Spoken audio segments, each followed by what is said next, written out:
love when my screen moves. There it is.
And welcome to another exciting episode of The Energy That Surrounds Us. I'm your host, Michael, and I have a little bit of housekeeping before we get to our awesome guest, so please, everyone, bear with me. You'll be excited about this.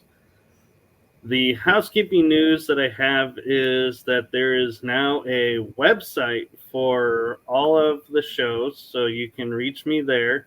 I will put the address up toward some point in the show. And we are airing for the first time on rumble.com.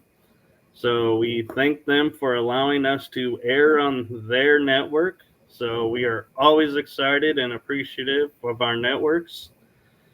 Now, with all that boring housekeeping out of the way, let us switch over and let me introduce our guest tonight. She is someone I have been looking forward to speaking with. I give you Vicki Joy. How are you? Hi, Michael. I am doing great, and thank you so much for having me on the show. This is going to be fun. It will be, and I have to say, your little packet that I got had me so many things about it. I was like, wait a minute. And when I saw the book that we were going to be, that you had so many more, I was like, wow. How have I not heard this name before? But for people who are tuning in and apparently haven't seen you on the multitude of podcast shows that you've been on, could you give the audience a little bit of background about yourself? Yeah, absolutely. So my name is Vicki Joy Anderson, and my latest book is called They Only Come Out at Night, Exposing the Dark Weapon of Sleep Paralysis. And that was published through L.A. Marzulli's publishing house, Spiral, I want to say Spiral of Life, but L.A. Marzulli published it, and it's available on lamarzulli.net. I have a bunch of other books you can find on my website, vickijoyanderson.com, but I'm a writer, and you know what, Michael? I just kind of started out thinking in my youth. I went to school, I got a degree in writing, and I kind of just thought I was going to write on, self-help and encouragement articles for women and just the typical kind of stuff that most women from the 70s and 80s would write about. But my interest was really always in the supernatural. And I was born and raised in an evangelical sort of setting, and I would go to like Baptist churches and non-denominational churches and all that. And it always blew my mind that the Bible, if you read it from the context, the culture, the language, the history, the geography, if you really read it in context, it is an extraordinarily supernatural book. But you would never know it from going to church. The supernatural has been stripped completely out of it. And having suffered from sleep paralysis my entire life, I really didn't like the church's explanation as to what was happening to me and why. And I find that most pastors are grossly uneducated in this topic and ill equipped to counsel people in their church that are suffering from this. And so I think the reason that I was really willing to put myself on blast, I'm sort of an introverted, somewhat private person, and this is a very vulnerable topic to talk about. And I think that the reason I became willing to write about it so openly is I found out that thousands and thousands of people are going through this. And a lot of them are disoriented by it. They're perplexed by it. They feel harassed. They feel targeted. I understand that there are people that have harnessed sleep paralysis very intentionally and they use it as a portal into the astral realm, etc. But the audience of people that come to me and that read my book and that want to counsel with me, etc., are the ones that don't know why it's happening to them and they want it to stop. So that's kind of my primary audience. So that's kind of where the book got birthed in a nutshell, and kind of where the trajectory of where my writing is going from this point forward.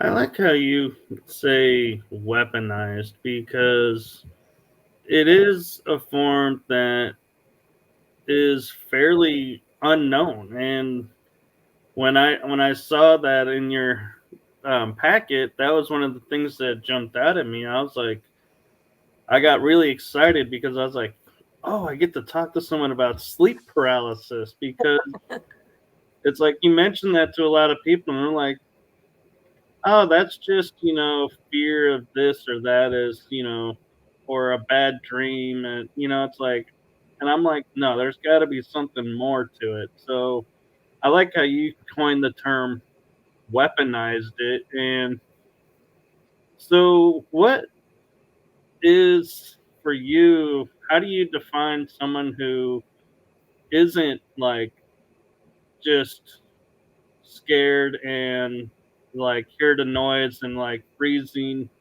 versus sleep paralysis? How do you tell Yeah, the difference? yeah. So I'm going to explain like a classic case of sleep paralysis. This is what most people will include in their story if they're going to tell you about their experience. And just understand, if there's anybody listening, that if you have experienced things that fall outside of this description or go beyond this description, that it absolutely is still sleep paralysis. But what most people are willing to share is that they wake up, or at least they perceive that they have woken up because they're looking at what they believe is their bedroom. And in this altered state of consciousness, they feel as though they cannot move. People will describe feelings of, I can't breathe. I feel like I'm being choked. There's a lot of like chest, neck, throat sort of imagery that is usually in these stories. Um, People will talk about either seeing or sensing a very ominous presence in the room. And they will feel like this presence is very aware of them and that there is some sort of an agenda there. So this isn't just a normal nightmare. It's usually an encounter where you're visualizing the room in front of you and you're seeing or sensing some sort of ominous presence. And the most common things that people report seeing is the shadow man, the hat man, an incubus or a succubus, a old woman, a woman in a rocking chair, alien grays, parts of the room that are blacker than black, the red glowing eyes, those are the most common, but you also hear people talking about spiders, snakes, nanobots, angels, familiar spirits. Like familiar spirit would be, it looks like grandma, it looks like a relative who's passed on, or it looks like another human being. And then there is more of a material human aspect to sleep paralysis.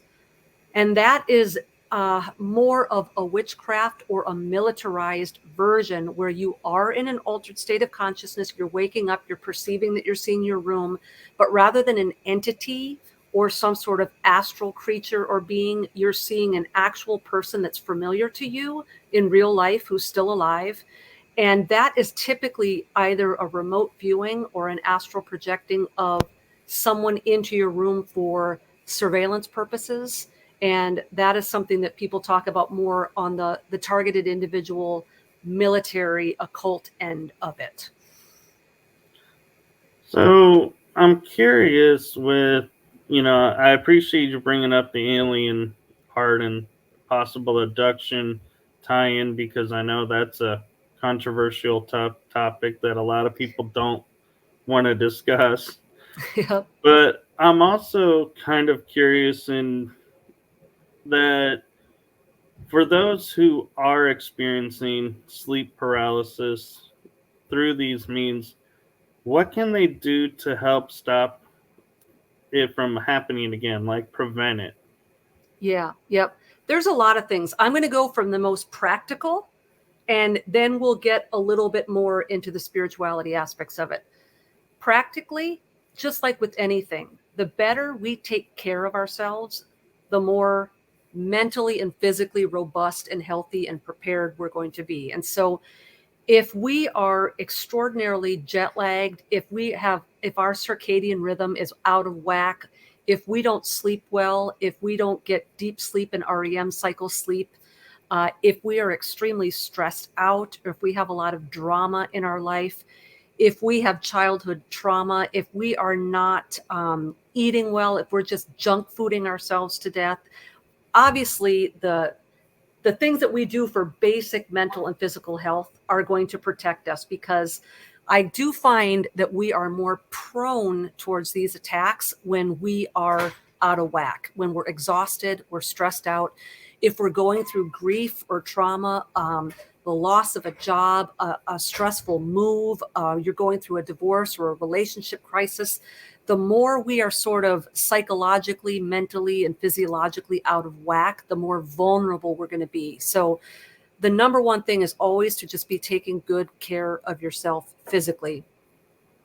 Now, some of the more spiritual aspects, and I'm specifically saying spiritual and not religious, because this is advice that I'm giving to everybody. We are all spiritual beings, regardless of whether or not you go to church or you have a denomination or were raised in the church. But most people who have experienced this do understand that there is some sort of supernatural, spiritual element to this. They're engaging with supernatural beings.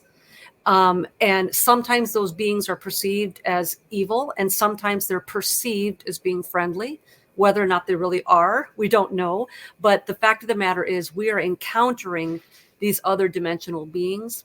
And so some of the things that we have to do is we have to learn how to navigate that culture, their dimensional cultures. And so this kind of actually overlaps a little bit with vampire lore, Michael. It gets really interesting. And I do go into depth in my book in chapter 4, Astral Vampires and Threshold Covenants, that these entities that usually show up at our doorway, they're waiting for that invitation.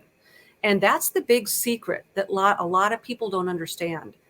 These things cannot harass us without permission. Now, unfortunately, they have ways of seducing and wooing and deceiving and tricking us into giving that permission. These are very legalistic beings. And so one of the ways to keep them out of your bedroom is to either not give them their permission to begin with, or you need to revoke the permissions that have been given to them. And so this involves learning the ways to ward them off when they come into your room. And, a lot of people, especially in the church, they put a lot of emphasis on if you say the name of Jesus, like in the name of Jesus, get out, that's a 100% fail-proof way to get them out of the room.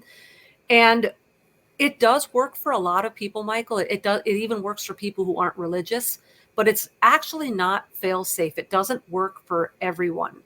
And it doesn't work every time, and it doesn't necessarily work consistently. Invitation doesn't have to be, please come in. And a refusal to invite doesn't have to be, in the name of Jesus, get out. I've heard plenty of people just say, get out, and they'll go, or you have no right to be here, or I don't want to speak to you. Because the more we engage with these things, when you engage, it's a form of permissions. It's a form of invitation. And so you'll always hear the people that talk about, what's your name? Where did you come from? Why are you in my room? What do you want? And granted, Michael, we're all curious about these things. Even if we're scared, when these things show up, it's hard not to want to interact with them. I see this even in the realms of deliverance ministries, where you have different ways that people interact with demon spirits if they're trying to cast out spirits. Some are just like, get out, where others are, what's your name? Where'd you come from? And they're trying to glean all this information. But that really is dangerous ground, because as soon as you're interacting with them, you are giving them permission. That's the permission to interact with you. And so just knowing some of those things up front, the complex piece of it, Michael, is the people that have already opened the doors. And that doesn't mean you've intentionally opened the doors. There are many ways these doors can be opened. These doors can be opened on your behalf. It can be opened through witchcraft. It can be opened through ancestral ties, to whether if you've got someone in your background, great grandparents, etc., who were in secret societies, who might have done rituals. If you're from a generational occult family where these rituals have been done over you in the womb. So basically what I'm trying to say there, Michael, is it's not always the person's fault. In the church, when you go and you try to explain to someone in the church that this is happening to you, the answer you're most likely going to get is, what did you do? How did you open this door? Did you play with the Ouija board? That they're looking for what you did wrong. And I just want to make it abundantly clear to everyone listening that sometimes these doors are opened by other people on your behalf, but you're in a vulnerable position, or you're under that person's authority, or that person has some sort of legal ground over you. And there's been some sort of ritual done. And this can be done through deception and trickery, Michael. It can be the receiving of a charged object, a gift that's been given to you, or a piece of food or clothing that has been charged, or a ritual's been done over it. There's numerous ways these doors can be opened, but the permission was not always granted by the person who is being attacked.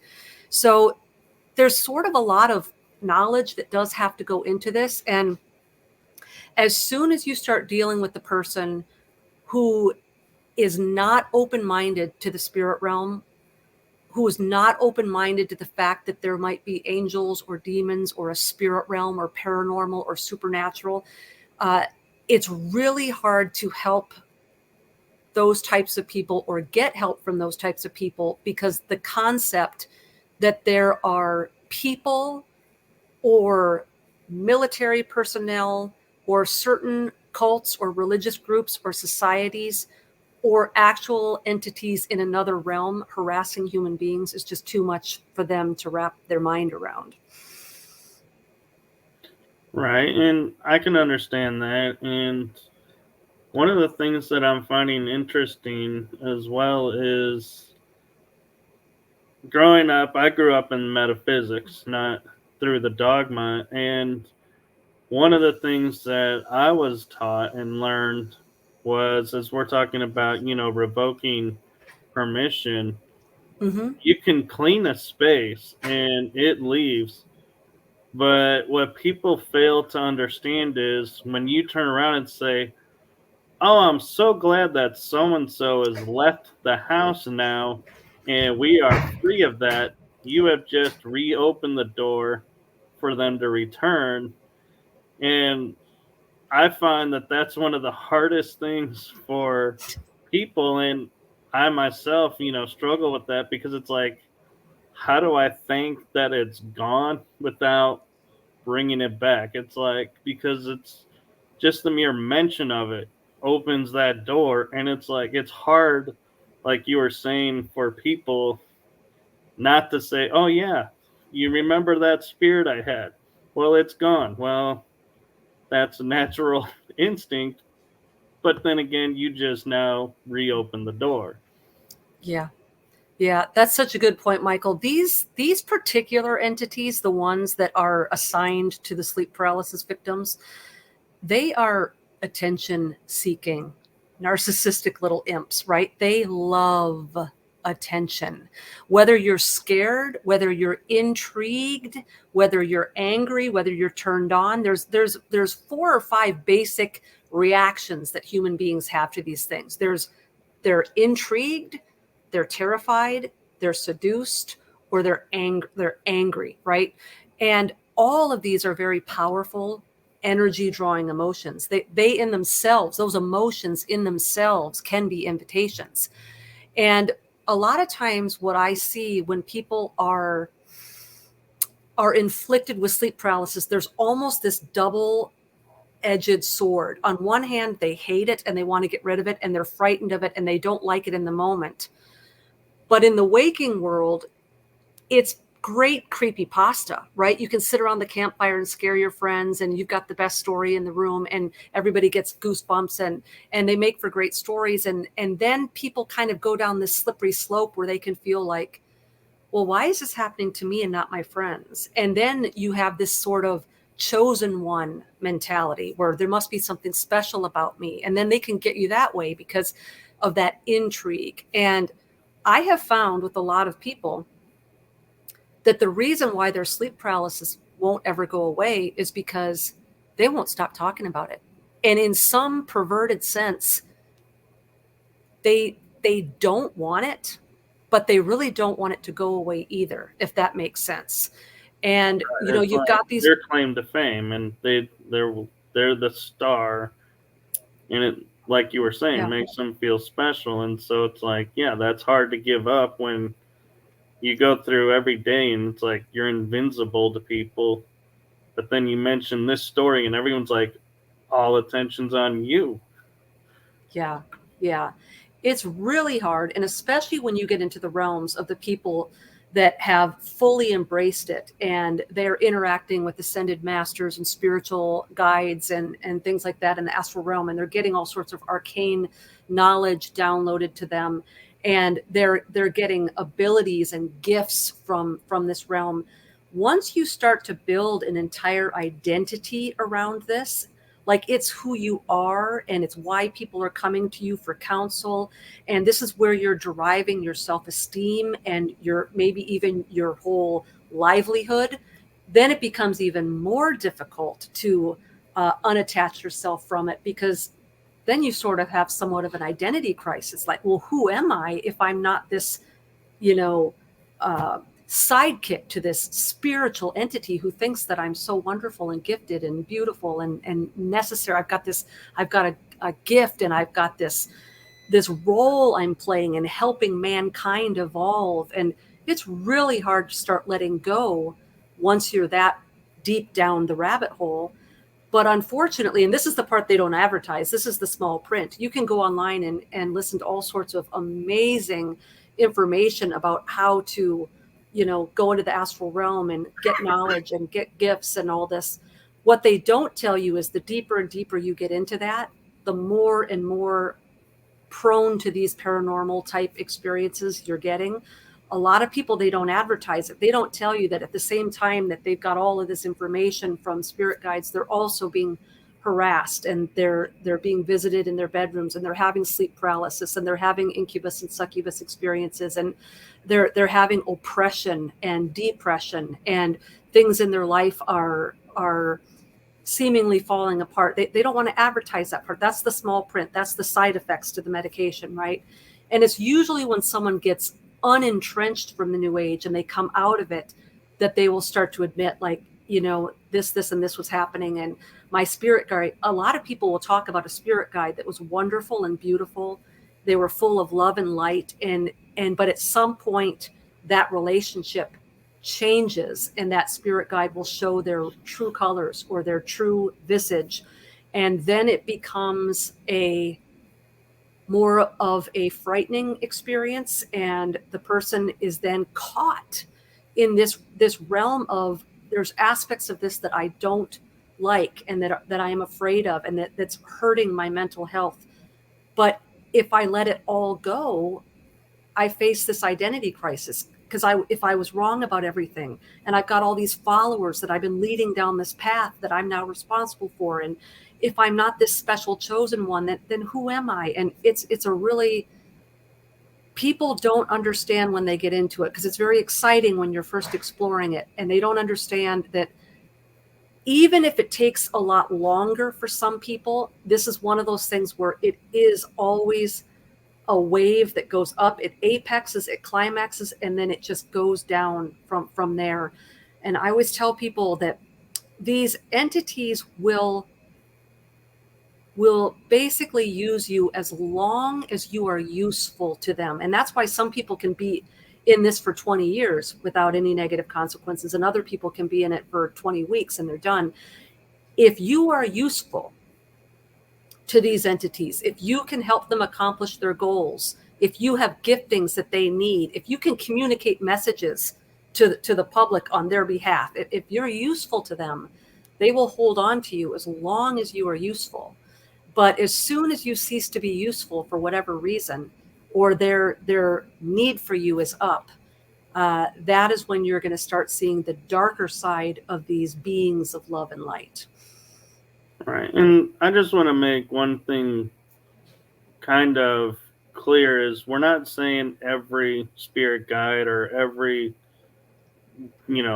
guardian or angel that you meet is this way. That there are some that come in the guise of. So I don't want people hearing this and, that have a great relationship with the spirit guide, who is a true spirit guide, who is there to help, doesn't do all of this, to freak out and say, oh, I had to cut you off because these people said this about you. I just want to make that clear, is we're not saying all. And so, yeah, because I know there are people out there who are probably hearing what you just said and said, oh my God, I had this guardian angel and the spirit guide that's been helping me all this time, and am I just being used? And it's like, no, you probably really do have a true guardian angel watching over you. We're not saying everything is out to get you at some point. Yeah, well, what we really need to learn to do, and I don't find that a lot of people do this, is we have to test these spirits. And I know a lot of people that are involved in this stuff that they don't test the spirits. We base whether these things are helpful or unhelpful based upon how we feel or the experience we had. And human emotion is a very poor litmus test to determine whether or not something in a spiritual realm that we don't understand is for us or against us. So if we walk away from an experience and we feel good, or they presented themselves as something beautiful, or if they're nice to us, or if they say nice things to us, or if we walk away not being fearful, or no negative consequences have yet shown themselves, that's not an adequate litmus test. We have to go beyond that to test them. And, one example of this on the flip side of it is, if you go into the Bible and you look at guardian angels and seraphim sent from the throne of God to give messages to human beings. So they aren't nefarious. They're not out to hurt anybody. The most common thing that comes out of the mouth of an angelic being every time they encounter a human being in the Bible is, fear not, do not be afraid. And we have the people who are encountering good angels who are always terrified. They're fainting for fright. They're having to be revived.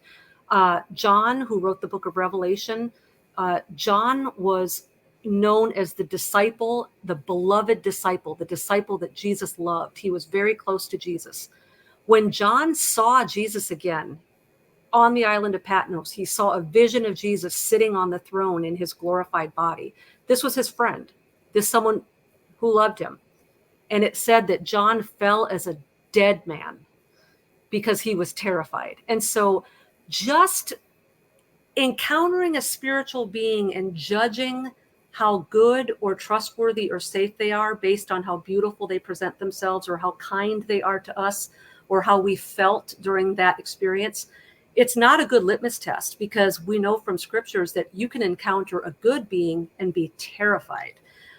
There are encounters in scripture where Abraham, for example, when Abraham made his covenant with God, he's talking to Jehovah himself. In that context, it was probably the pre-incarnate Jesus he was talking to. And so here he is presented with the pre-incarnate Jesus. And it says that Abraham fell into a deep sleep and terror and darkness came over him. But it was a good encounter with a good being.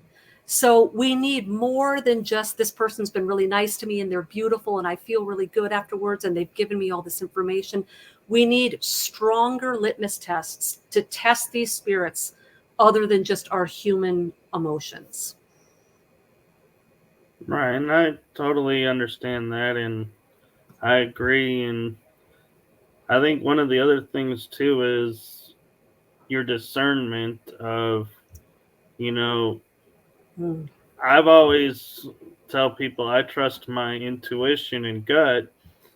And growing up as being in elementary school, middle school, everybody would say, "You're a guy. You don't have intuition. That's a feminine thing." And I was like, "I beg your pardon. I very well have a gut and an instinct, and it has served me very well. And I am very much a guy, and so I think you need to relook at that." But I mean and to me, that's another thing that I'm wondering that plays into the sleep paralysis and everything is our society has taught us stuff of, like, men can't be seen as weak. So if you're having paralysis, you're not going to tell anybody because that's a sign of weakness. And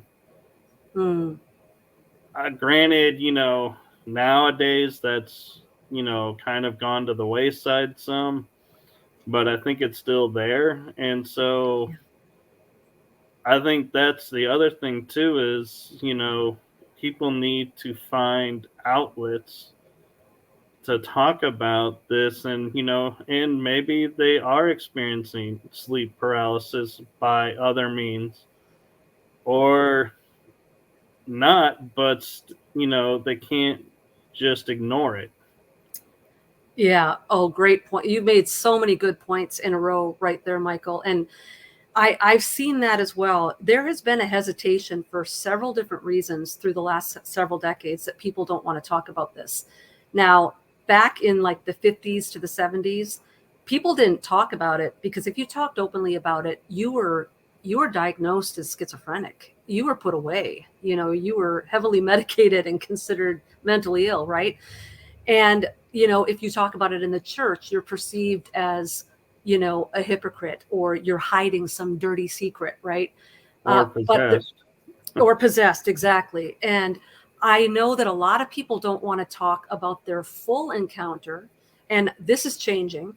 But up until this point, people have been maybe willing to say, like, I have these bad dreams and they're really scary, or they might think it's demonic or whatever. But what they don't want to tell you is that there's a whole entire sexual encounter to it. Not all the time, but a lot of people, turns into incubus or succubus types of things. And there's a lot of this in the alien agenda as well, where people talk about the probes and the experiments and things.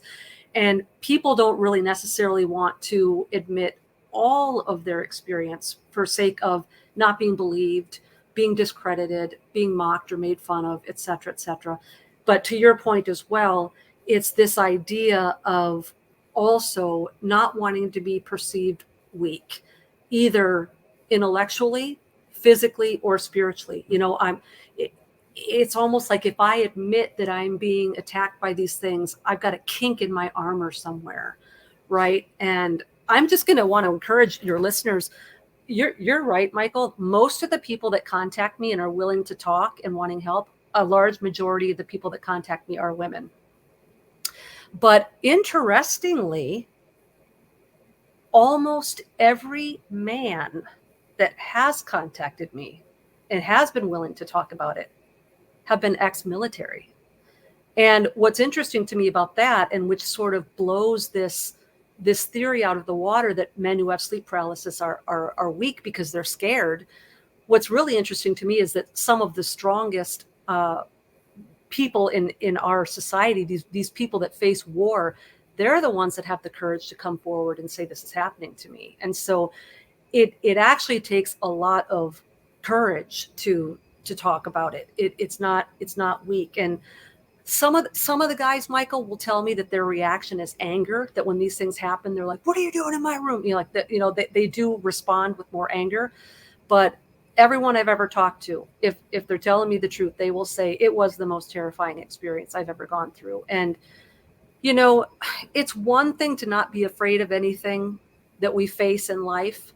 But these things that we're facing, if they're from other worlds or other dimensions or other spiritual planes, we're dealing with something that we're not familiar with, and we haven't really been educated. And we're dealing with beings that we don't fully understand. And so I think it's okay when we encounter something not of this world to be afraid. And I think sometimes fear is that discernment and intuition that you're talking about. If we decide, hey, I'm going to go and hang out in a back alley in the middle of a big city wearing a jacket made out of $100 bills, and you're not afraid, you're just dumb, right? You're just naive. Right. And so there's certain things we should be afraid to do. And so sometimes fear isn't weakness. Fear is discernment, and fear is that internal fire alarm that's going off telling us this is dangerous. And when we have an internal fire alarm that is telling us that something's dangerous, that is not a sign of weakness. That's a sign of discernment. Right. And to me, like you bring up fear, fear is an emotion that helps us and hinders us. Yeah. And I find it only truly hinders us when we let it take control. So as long as you're in control of the fear, then it'll serve you and keep you safe. Because, I mean, like, a prime example is, when you're a kid, putting your hand on the hot stove and you get burned. You're not going to, you're going to think twice about putting your hand on that stove, whether it's on or not. And that's a fear that serves you. Yes. But if you sit there and say, I could never cook again because the stove will burn me, Yeah. that's the example of that fear has taken over your life, and that's not healthy. Great analogy. Absolutely. Yep.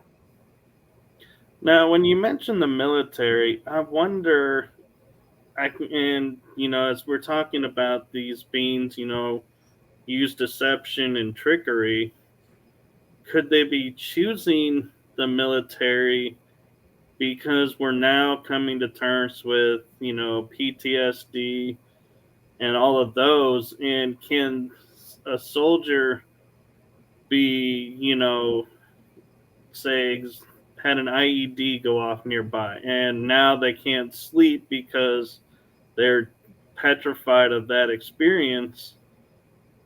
Is that an example of sleep paralysis, or is that, just the fear that they're facing and dealing with, and can it be misdiagnosed? Yeah, absolutely. Trauma-based narcolepsy, just the absolute inability to sleep, is much different. In the sleep paralysis scenario, you are actually being visited by some sort of an entity. And typically, it's an ominous visit. Sometimes they'll guise themselves as a seductress, in a succubus situation, etc. But what's interesting about the military is they are very close to high stress situations, PTSD, trauma. And I do think that that is sort of an energy draw. If you're going into the Robert Monroe, his theory of the loosh, where these negative entities are attracted to negative human emotion. And it's not just terror. It can be anger, rage. It can be lust. Any strong human emotion is what they are drawn to. And another interesting thing, though, about the military, though, is at least since the 1950s, if not before, the military has been militarizing and weaponizing astral projection. Now, they call it remote viewing, but it is astral projection. And in fact, Robert Monroe, when he was training the U.S. Army in the 80s how to astral project for the purposes of surveillance and weaponizing it, they had a very formal discussion on what they were going to rename it, because astral projection was too spiritual of a term, and they wanted a more layman's term for it. So they came up with the term remote viewing, but it's the same thing. And so I do think in the case of military that some of those sleep paralysis experiences might be a remote viewing. They might be training in remote viewing, or they might be one of the people that is being remote viewed, et cetera, et cetera. And I do think that there's a lot of people in the military. The military has all sorts of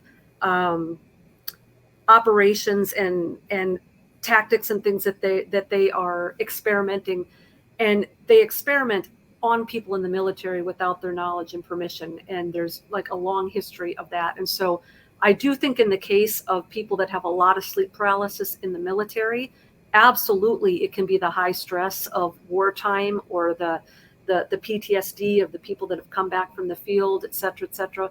But there's also a militarized version of astral projection called remote viewing that is very prominent in the military and is utilized. And a lot of these soldiers are trained in that, if that's in their area. And so I think that some of it might not be a classic sleep paralysis experience in the form of actual entities, but it could actually be the militarized remote viewing. True. And as we're talking about emotions with the soldiers, one that I think might be kind of mislabeled or overlooked to me would be the sorrow, because you're on the line with brothers and sisters now, and if one falls, you can't help but feel sorry, and feeling like that's the survivor's guilt, and the sadness of I need to get that person because of what they did to this. And yes, that could be defined as anger, but it's coming out of the sorrow. Yes. And so to me, it's like, that's an emotion too that soldiers are taught to bury and not, Yes. deal with. And, I think that kind of from what I've been hearing with what you're saying and everything, could be another reason why they're able to get to the soldiers, is because we're not, training them to say, okay, take 3 days off of the line. Let's talk about what you're going through, the sadness, all of that. That we're just taught, when the war's over, you can mourn for everybody. But until then, just keep it bottled up, use it on the line. And I think that's, to me, is a disservice. I understand why they're doing it, because, you need everyone on the line. But at the same point, though, you need everyone on the line in the right space. Yeah, absolutely. You hit the nail on the head again. Misery, any type of misery can create an atmosphere for these types of experiences. And, when you live in a culture where science and medicine and even the church has ruled out the possibility of the paranormal or the supernatural, everything has to be, scientific method, stoic, Greek, stoic minded, step logic, there's a whole bunch of things that fall out of the purview of that in the human experience. And so when you get out of the military and you get all the counseling you need and you get the financial resources that you need, but you can't ever have any satisfactory explanation or healing for the supernatural things that occurred, it's just like you said, they've got to bury that part. And there's only so much of that you can detach from. And that's a big thing too. You've got when you've got exorbitant amounts of trauma, the human brain has the ability to dissociate, and it's a way of surviving, right? And when we have these experiences as a child, whether if you're in the military or if you're in an abusive situation as a child or a dysfunctional situation as a child, and you are able to detach from those emotions, eventually that all that stuff that you've stuffed down there is going to come out and is going to have to be dealt with. We see this in grief also. There are people that don't want to deal with grief after they've lost a spouse or something, and so they'll move on with their life very quickly. They'll get remarried and they'll just, I'm not going to think about that. But it always does come back because it's an emotional cancer that just kind of rots, and eventually it will grow to the point. That's why you've got so many people, what we call it a midlife crisis, right? But there's so many people in the middle of life that have these breakdowns and these crises because they have just been told to soldier on through everything that they've gone through. And there's just a point in our life where our heart and our brain just can't carry the load anymore. And it kind of, the weight gives out from underneath it. And so with sleep paralysis, I do consider it a form of trauma. And a lot of times it is trauma on top of another trauma. It has been birthed out of trauma that was already there. And so the same way you would take dealing with unresolved trauma, I think that needs to be applied to sleep paralysis as well, because it is a traumatizing thing for people. And it's something where people are afraid to go to bed at night and they're afraid to sleep. They're afraid to ever get married because they're going to have to tell a spouse this, or their spouse is going to see this happening. And that's a really sad one for me, Michael. I get calls and emails from people where they're married, and in some cases, the spouse believes them. They've seen it happen. They're very supportive. But there's a lot of examples too where the spouse doesn't believe that there's anything supernatural there. They think the spouse is a drama queen. They think that it's just an attention-seeking device. They shut their emotions off. There's no compassion.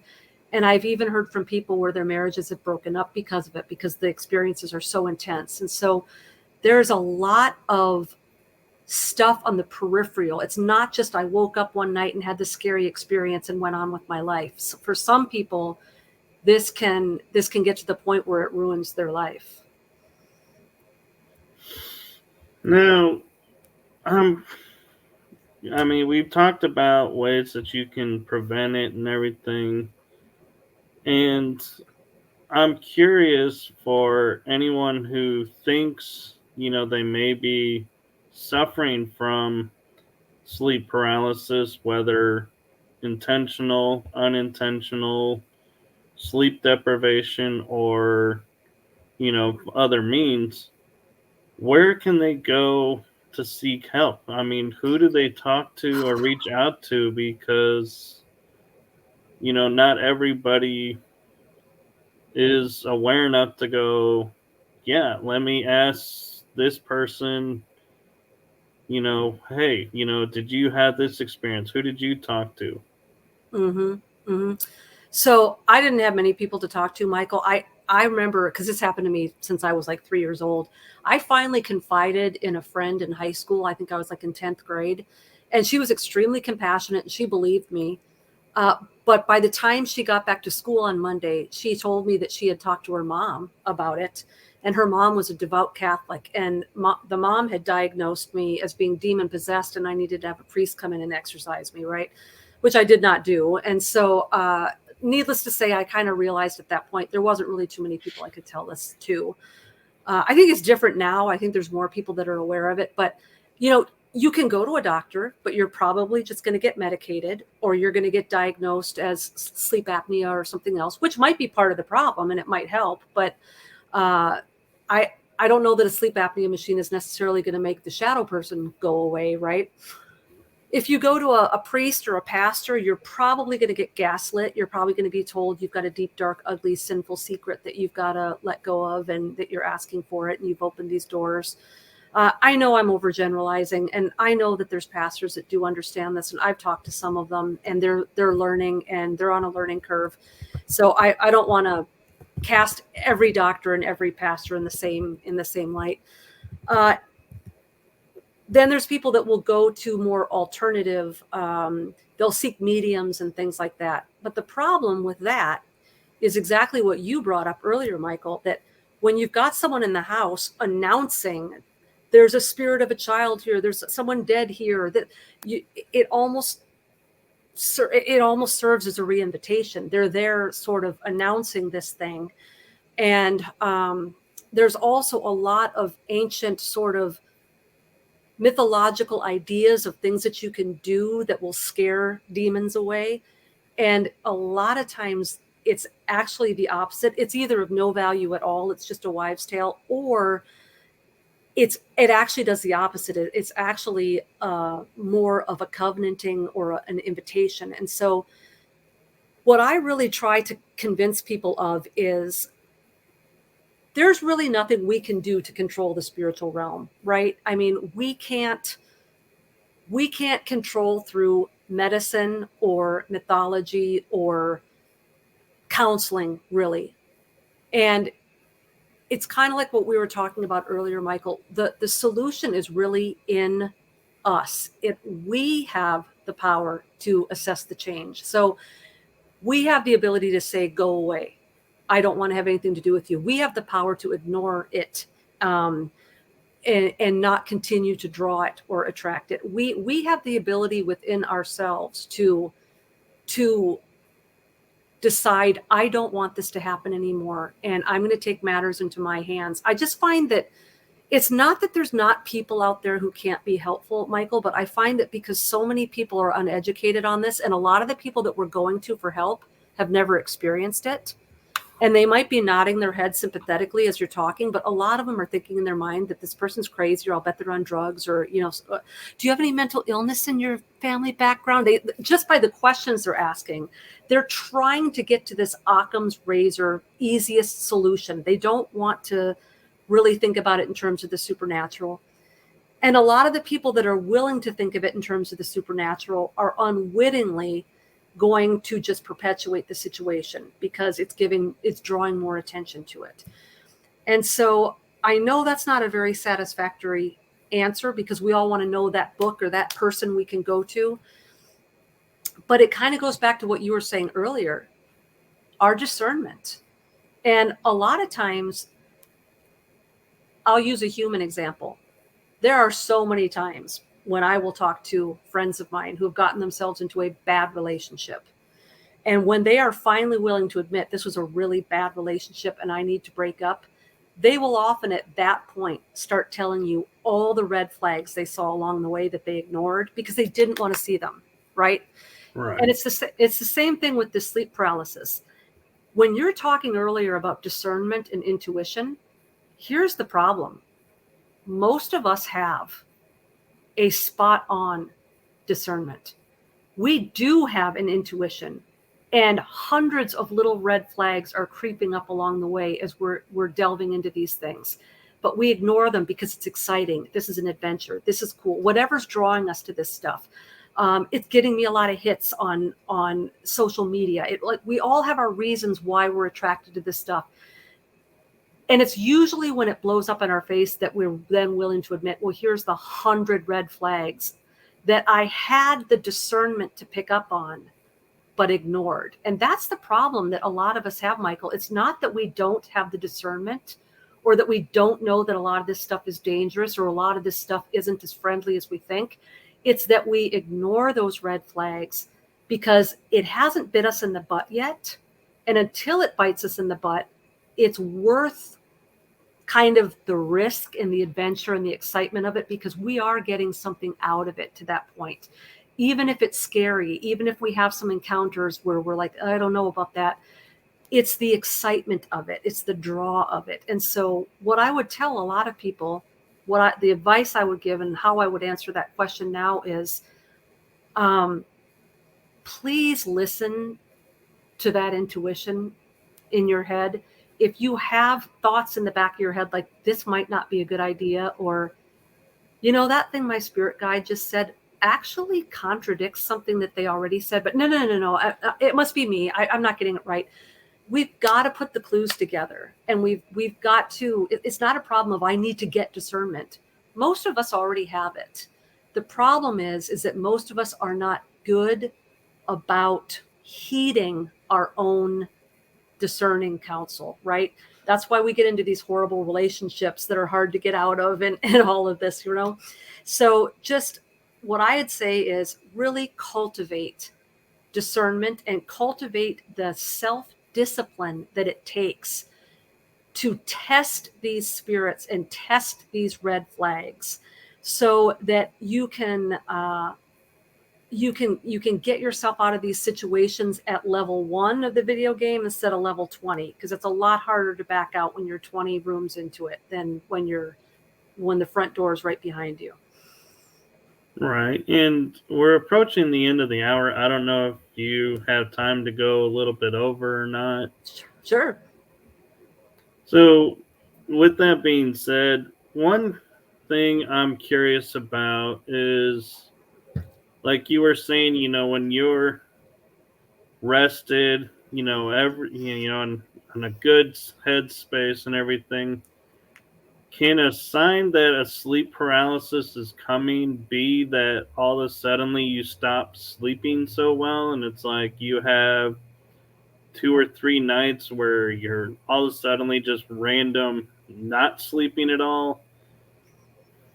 Could they be messing with your sleep pattern to weaken you? That's a really good point. I mean, nothing would go past me by way of what they do to wear us out. That's a really good point. I've never really thought about that, Michael, because there are times where I'm not experiencing sleep paralysis at all, but for no reason whatsoever, I am not getting good sleep and I can't get good sleep. And I never really thought about it in terms of, are they priming the pump to get me into that state of exhaustion? And that's a really good thought.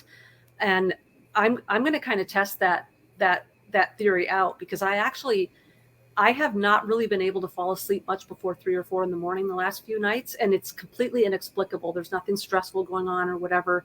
And so I'm actually going to bear that in mind and kind of test that in the real world.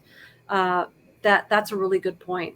And it wouldn't surprise me if that's what's happening. But it's also important that for people who encounter the paranormal and the supernatural a lot, it's really hard for us to sort of accept boring, unexciting explanations for certain things. You kind of get into the habit of wanting some sort of really exciting supernatural explanation to everything going on. I'll give you a little example. I remember one job that I had a coworker tell me, "Vicki, I have a demon in my room. Every night at this particular time when the lights go out, I hear this noise." And I told her, I said, "Well, sounds like mice in the walls." And she's like, no. And she was so disappointed because she wanted the Christian who knew about spiritual warfare to give her this exciting ghost story. It's almost like she wanted, and maybe this goes back to our fear of weakness too. I'm not afraid of a mouse. So this has to be a ghost in my house, because I'm allowed to be afraid of ghosts, but like, who's afraid of a mouse, right?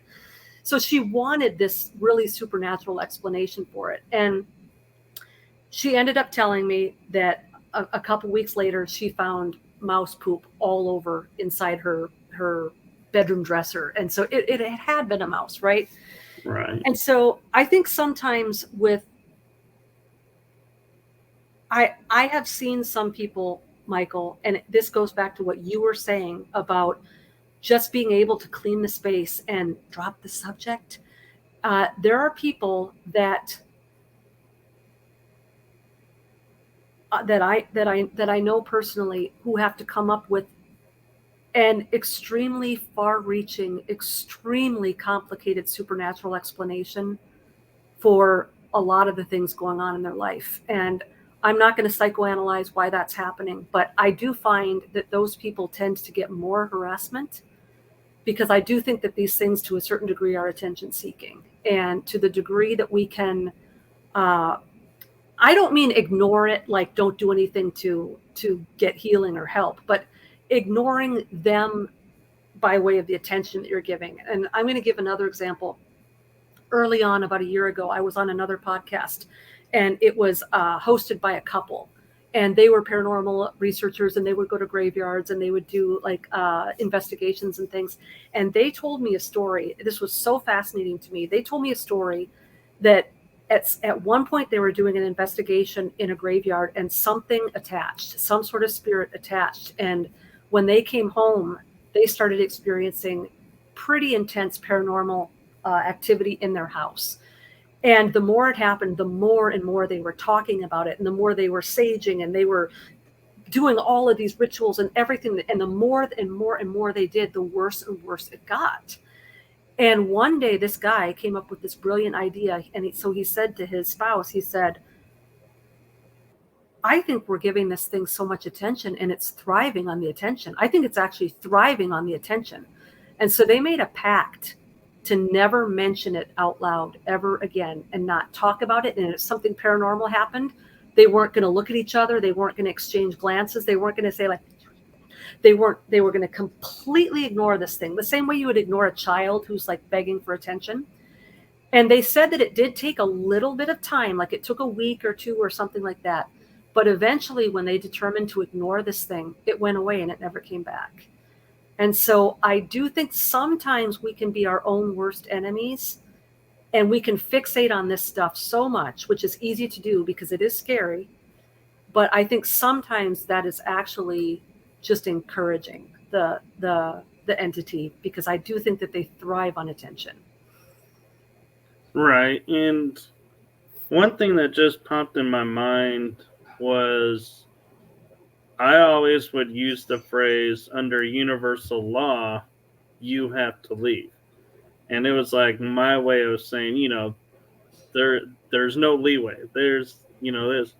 But I like how you put, we don't even have to go to that degree. Just simply say gone is enough. We don't have to go to the ends of, making this stand, where, they say stand in your power, and making it look like, we're becoming the statuesque, godlike figure that's standing up and saying everything's going to go around me now. That it's just simply just have to say it, and the intention behind it. That's the other thing that I think a lot of people don't agree or don't understand is I can sit here all day long and say gone, gone, gone. But in my mind, if I'm like going, yeah, I said gone, but did it really work? Then you open the door. And so it's like that self-doubt and is a killer amongst humans. And, let me clarify, I don't mean like kill as in end results, but it undoes all the work that you've just done.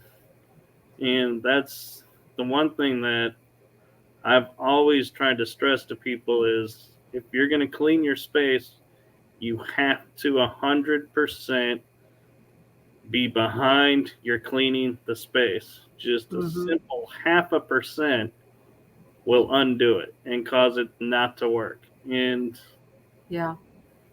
these beings, these entities, are extraordinarily legalistic. And unfortunately, they know more of the rules than we do, which is why they can get by with so much of what they get by with, and why they can get us to open doors so easily when we're unwitting that we're doing it. They're extremely legalistic. And what I have found, and this plays into what you were just saying, is I know people in religious circles, and they're doing the best that they can. They're doing what they think is the best. But what's sort of taught in the church, and what a lot of them do is, okay, before I go to bed tonight, I don't want sleep paralysis. So before they go to bed, they fall asleep praying, God, don't let me have sleep paralysis tonight, and don't let any demons come into my room, and don't let me and they end up falling asleep, basically meditating on all of these negative things that they don't want to have happen to them. And it sort of creates a self-fulfilling prophecy.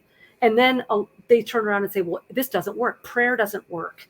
Jesus doesn't work. And it's not that he doesn't work. It's that you are meditating on all of this negative stuff as you're falling asleep. And that's just the way the brain works. If there's a lot of bleed over. Like a lot of times if we're watching something before we go to bed, that character will show up in our dream, or conversations we had during that day will show up in our dream. There's this bleed over. So what I find is the simpler, the better. Like what you're saying, like get out, as opposed to all of this rigmarole. Because these things are legalistic, what I have found, and I've learned this the hard way, if you start playing this game where you're going to tell an entity every single thing that they're not allowed to do, they will find the one thing you forgot to say or the one thing you don't know about, and then they'll just try it at that angle. So an example of this in my life is after my mom died, I started having a bunch of nightmares about my mom. And so one night I prayed and I said, God, don't let me have another nightmare about my mom. They're too much. I can't take it. Don't let me have a nightmare about my mom.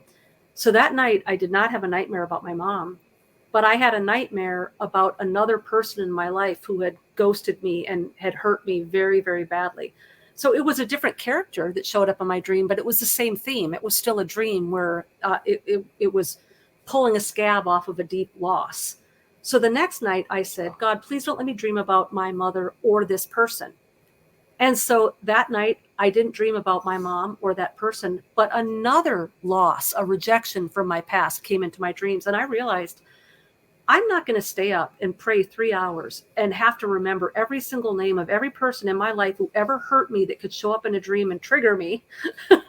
So I kind of realized at that point that these things are legalistic. And so if you try to beat them at their own game, they will become so legalistic. Well, you never said I couldn't do this. There's almost this childlike impishness in them that you never said I couldn't do this. So this whole idea where we have to somehow encapsulate in a mantra or in a prayer every single thing that we don't want them to do, it really becomes a slippery slope, because once you start that game with them, they've got you by the short hairs, because they can think of 100 things that you can't remember or that you don't know about. And so I find that the simpler, the better. Get out. And we don't have to sit and have conversations with them. We don't have to give them the whole entire diatribe. Just get out. You do not have my permission. I do not consent is when I have sleep paralysis experiences where I'm pulled into the astral against my will, and I'm interacting with beings there who want me to say things or do things or come with me or here, eat this or drink this tea or make this. I say, I do not consent, and bang, I wake up. As soon as they know that they don't have your permission, their hands are tied. That's a good one to know and to think about.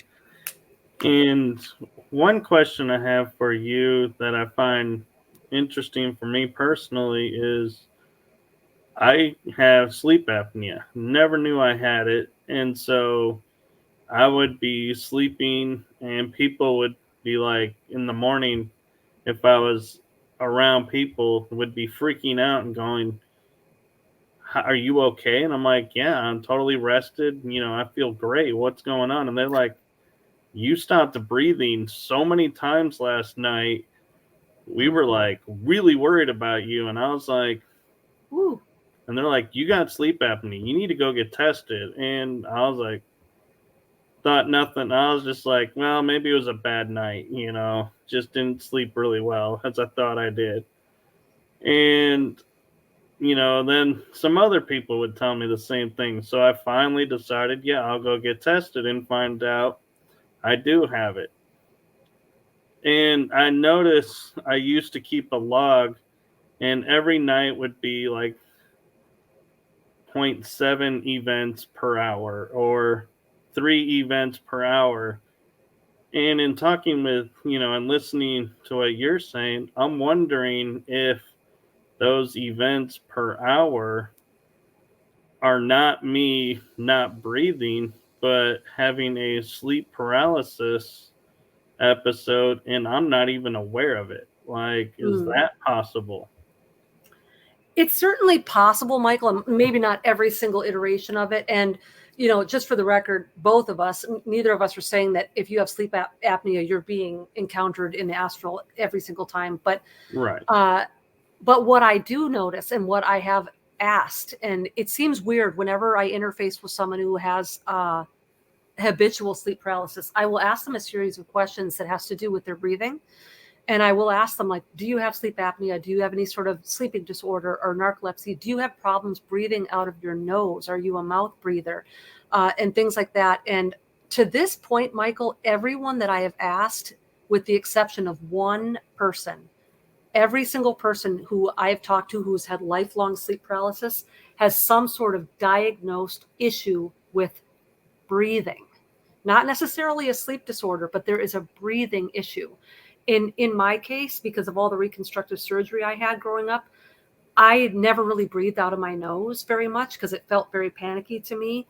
And so I was kind of naturally this mouth breather. And a lot of people, when they talk about sleep paralysis, they say, I felt like I was being suffocated. I felt like I couldn't breathe. I felt like my lungs were collapsing. I felt like I was being choked. A lot of us wake up in the supine position on our back with our necks like crimped, and we're breathing heavily out of our mouths. The saliva is all dried up in the middle of our mouth, in our mouth. And so there is a strong connection, I believe, to the breath. And we know that the breath is life. And we know that there is something very spiritual to the breath. In fact, if you go into the Greek, the word pneuma, it means spirit or breath. It's the same word. So in Greek, if you want to say spirit, you say pneuma. If you want to say breath, you say pneuma. So there's a deep spiritual connection between our breath and our spirit.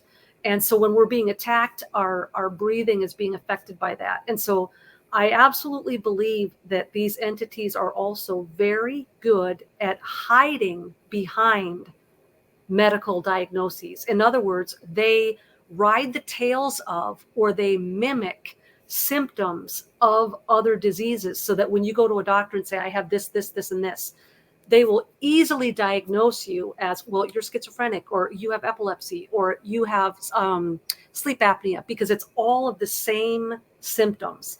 And this doesn't mean that you don't have epilepsy, or you don't have schizophrenia, or you don't have sleep apnea. But what I'm saying is, when they can ride in on the coattails of those other symptoms, you can attack those physical symptoms with medication and with like machines and things like that. But it's not necessarily going to take the spirit. It's not going to heal the spiritual aspect of it, because it's actually something riding on the coattails of it. And there's several examples of that in the New Testament, where people would come to Jesus, they would want to be healed. And so they would come to him and they'd be blind, or they would be mute, or they would have seizures. And a vast majority of the time, Jesus would heal them of an illness. But occasionally, when they would come to him, instead of healing them, he would cast out a demon, which indicated that he knew the difference, and that in some cases, the malady was not an actual medical diagnosis, but it was actually some sort of entity causing that. And the way that the entity was manifesting was mimicking symptoms of a common disease as a way of being covert, right? Because you can't, if somebody knows, like, let's say you have a demon inside of you. If someone knows that and they have the ability to cast that demon out, that demon doesn't want to be cast out. So it's going to hide behind something. And so that's just a metaphor, you guys. I'm not saying that people that have sleep paralysis are demon possessed. I'm just saying that these entities, if they're looking for host bodies, or they're looking to have some sort of a human connection during these experiences, they're going to want you to diagnose everything else before you figure out that that's something supernatural or something spiritual, because they don't want to be found out, and they don't want to hear the words "go away" or "I don't consent." So they're very good at riding on the coattails of symptoms of very common medical maladies. Okay, and I'm kind of curious. I might be going into a realm of something where you may not be familiar with or comfortable going, but I'm wondering because being a history major, I see patterns and I Okay. see like different aspects. And for one example, like we have sleep apnea, we have obesity, we have all these diseases that are fairly new that everyone Hmm. thinks have been around forever, but they've really only been around for like the last 100 years. Could it be that, for example, and I'm not saying this is fact, this is just theory, could an entity be going into like somebody and saying, okay, we're now going to call it this. And so we're going to do this so we can hide what we're doing under this, and you're going to help us. And that's why all of a sudden, because like in the pre colonial days, in the colonial age, you never heard of sleep paralysis, you never heard of sleep apnea, or I mean, the most breathing was pneumonia. That was it. Now we have Hmm. bronchitis, we have asthma. And could it be that these diseases are not really as prominent as we think that they are, that they're covering up something else? Yeah. Like, the sleep paralysis aspect. Yeah. This is a great question. And I have thought about this a lot, and it's controversial.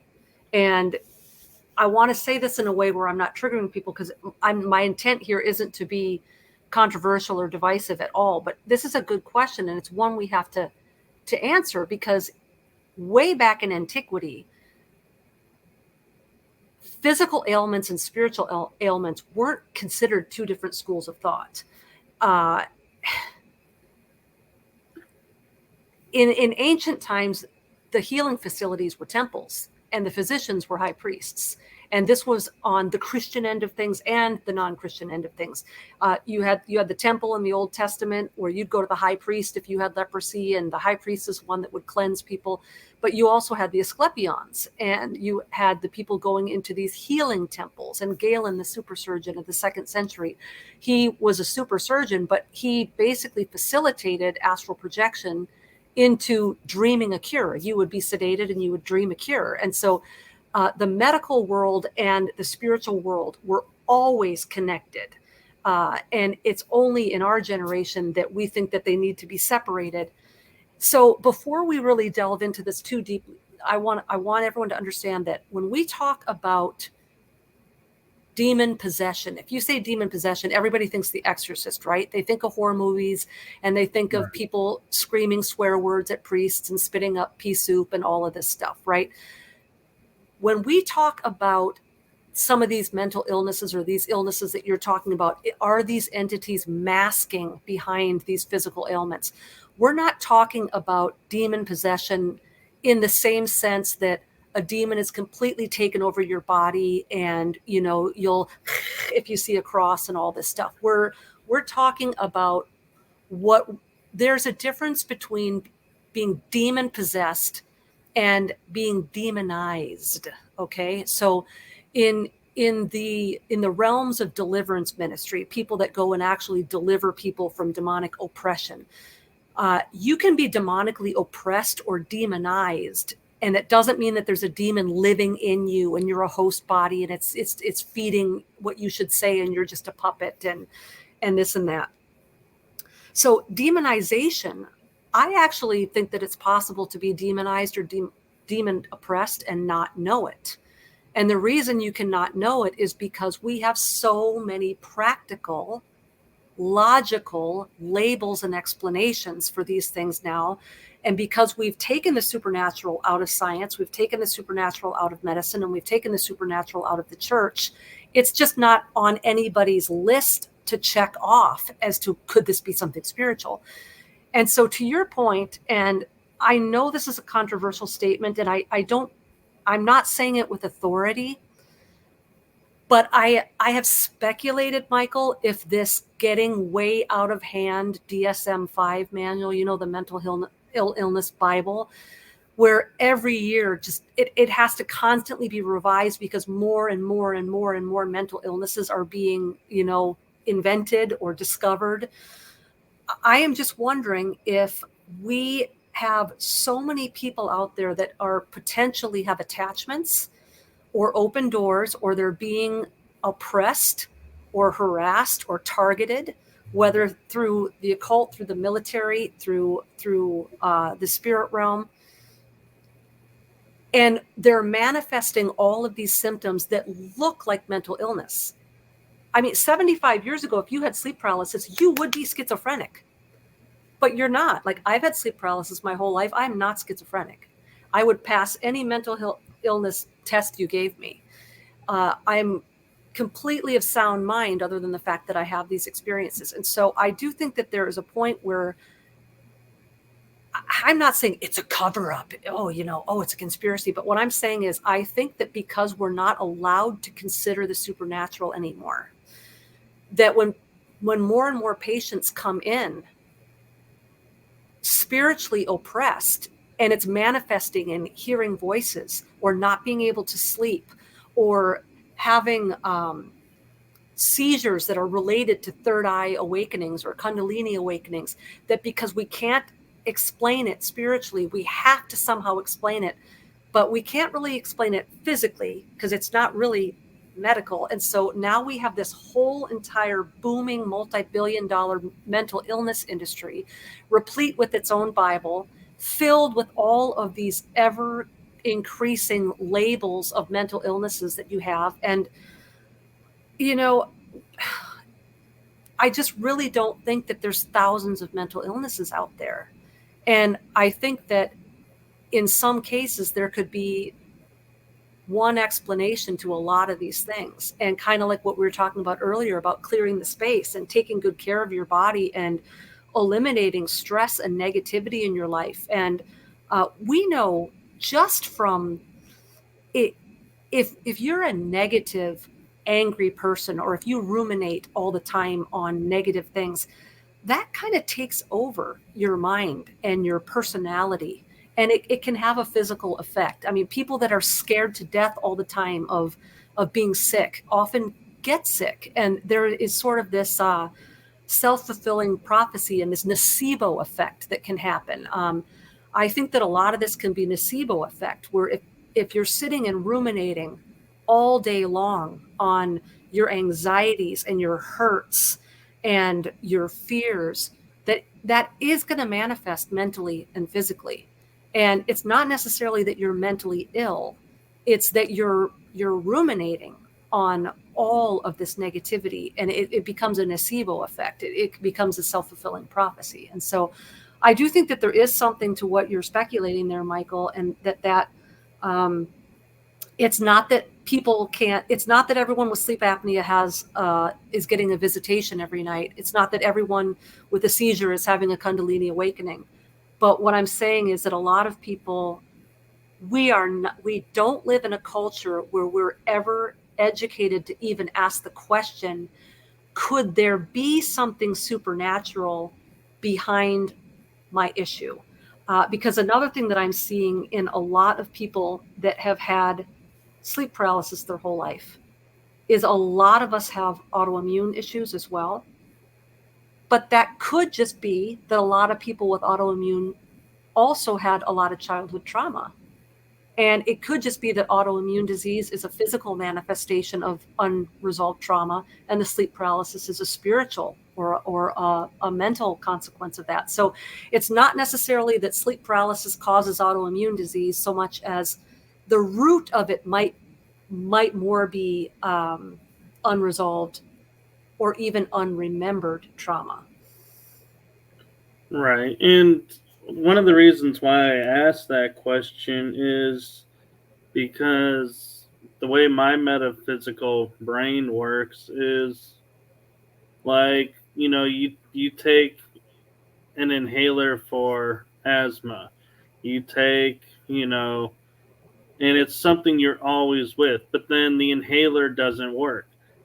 Well, if the inhaler is a device that's supposed to clear the airwaves and all of a sudden it's not working after several years of working, and they go, oh, we just need to change the medicine. That's why I was thinking, is it not medical? Because in my mind, I remember the days of, you know, when you got sick with something, they gave you one vaccine or one treatment and the disease was gone. Mm-hmm. Now they're still here and they're still manifesting. And so that's why I'm like, wait a minute, if medicine's not helping and their answer is let's change the medication, that's why I was thinking, is it something else? And it's not medical Yeah. because all of a sudden the treatments aren't working. Yeah, it's a really good point. On one hand, we're not telling people to like stop going to the doctor. We're not Christian Scientists here who say have faith and everything will get healed. But Right. what And we we're not are saying saying, stop your medicine either. right, exactly. What we are saying is, in addition to the medical protocol that you're already on right now, also ask the question, could there be something spiritual here? Do I have some unresolved trauma that I haven't worked through? Unresolved trauma will have a physical effect on your body, and healing from physical trauma or healing from trauma will have a physical effect on your healing. I mean, there are extraordinary stories out there of people who, when they were finally able to like forgive someone who they had a bitter grudge against, certain physical ailments went away. There's all kinds of stories out there, even outside of the religious circles. And so I just think that in addition to everything that we're doing to take care of our physical and mental health, why aren't we also asking the questions about, could there be something spiritual to this as well? Is there maybe 3 legs to this table instead of just 2? I agree. And Flixlove makes a interesting point of only if they train psychologists to develop their third eye, they might start to consider. And that goes back to the point of what we were saying earlier of we talk about a system of oneness and we're trying to become one with everything. But we live in a society that creates a dualism. And so there's a schism. And so I think that I can't help but think, everyone thinking, yeah, there's the good side, the bad side. There's you have to have two sides to every coin. We're always taught everything is double or two to create balance. And I've now started thinking, fairly recently, going, is that a construct of like a matrix that we're living in that we're taught versus the realism of balance is oneness? And that concept being, something that, like you were saying, the closer you get to something where if you are being visited, the closer you get to an answer, the harder they're going to fight against it. And so that's why all of a sudden it's like some people may be having more episodes than not, is because they're mentally starting to shift and they don't like it. Yeah, yep. Yeah, I'm in agreement with you. I personally think that duality is a man-made construct, and I think it's a thought prison. And I think that we're basically cerebrally enslaved by that concept. And I don't even think that that concept is true. And one of the things that I start my book out with is I say that one of the problems with the reason we haven't really gotten to the bottom of the sleep paralysis thing is because there's 2 explanations. There's the medical and scientific explanation over here, and there's the religious explanation over here. If you're over here, it can be medicated, or it's a delusion, or you're having hallucinations, or it's a mental illness, or it's narcolepsy. And over here, it's demons in your room. And until these 2 people want to get together and have an intellectually honest discussion and share notes and get all of the pieces to the puzzle, we're never going to figure this stuff out. And so it's this forcing us to see the black or the white, the left or the right, the A or the B. It's this, there's a duality and you got to pick one of them. And in addition to what you said, Michael, with unity and oneness, and that gets into the whole quantum entanglement of the universe, there's also this idea that there's some things in life that have complexities and there's more than two options, and we're stuck having to always pick between A and B, but sometimes there's a C, sometimes there's a D, E, F, G, A, B, C. Like there's not always just two choices or two solutions or two systems of thought. And I do think that this concept of duality, it's great if you're the one wielding it and you're using it to control people. But if you're the one being controlled by it, I believe that it is a thought prison. Right. And going back to, so we were talking backstage about how we have to be careful what we say because a single word can get you deplatformed or anything. And the reason I bring that up is Derek Galloway has a comment, but I have to say with YouTube and, just dealing with Facebook right now, I don't want to put it up because of the one word in there. And one of the channels that I watch, he'll make a sound instead of that word. Yes. And it's Yep. but I feel it's worth saying is he says, yes, they try and instill fear. My mom just got prescribed a Z-Pack for a cold, and they wanted to give her a test. It's ridiculous. And and I think that's true is, and that goes back to like we were saying, is, are we truly being led by people or are we being led by people who are connected, like you were saying, to these attachments who you were commenting before, they may not be aware of it. They could have their parents done ritual before they were born and they're carrying out that agenda, and are they even aware that they're a part of that agenda against their will? Or, are they saying, hey, this agenda serves me, so I'm going to do it even though it hurts everybody else? Yeah. I think it is so much deeper now. I think some people have become aware of the fact that we're on puppet strings. But what I think a lot of people haven't realized is we're on puppet strings, but that puppeteer is on puppet strings. Right. And that puppeteer is on puppet strings. And so it's not just we're down here doing the dance because the elite people are doing this to us. The elite people are on puppet strings. And the entities and forces that have the elites on puppet strings are on puppet strings. And it just goes so much deeper than that. So to try to get to the bottom, or I should say to the top, of who's ultimately holding that one puppet string that holds them all, we all have our own ideas of who that ultimate puppeteer is. But so many people are so focused on the one person holding their puppet strings that they don't realize that it's an infinite number of puppeteers along the way. But by the time it gets all the way down at the bottom where we're at, right? Right.